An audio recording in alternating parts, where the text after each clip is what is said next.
বাংলাদেশের ব্যবসা বাণিজ্য এবং অর্থনীতির উপর ভারতের অনেক রাজ্য নির্ভরশীল। বাংলাদেশ ভারতের বিকল্প দেশের থেকে পণ্য আমদানি করে বাংলাদেশের চাহিদা মেটাচ্ছে। অন্যদিকে ভারত থেকে যেসব পণ্য আমদানি করা বন্ধ করেছে বাংলাদেশ, ভারতে সেসব পণ্য একেবারেই কেউ কিনছে না, মাটিতে ফেলে দিচ্ছে। যেমন পেঁয়াজ, আলু, এই পণ্যগুলো ভারতের বাজারে মূল্য নেই বললেই চলে। একমাত্র বাংলাদেশে যে ভারত থেকে পেঁয়াজ এবং আলু ন্যায্য মূল্যের থেকেও বেশি টাকা দিয়ে বাংলাদেশে আমদানি করত, এরকমের আমদানিকারক প্রতিষ্ঠান পৃথিবীর কোনো রাষ্ট্রেও নেই।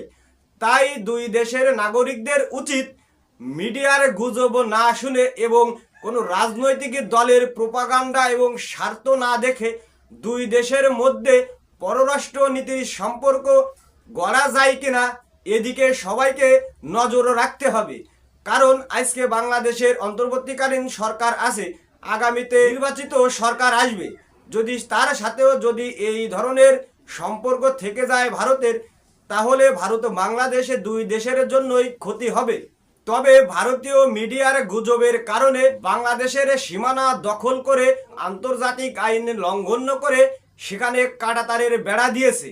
বিভিন্ন জায়গা থেকে কাঁটাতারের বেড়া সরিয়ে নেওয়ার কথা থাকলেও এখন পর্যন্ত ভারতের বিএসএফ সেই কাঁটাতারের বেড়া সরায়নি।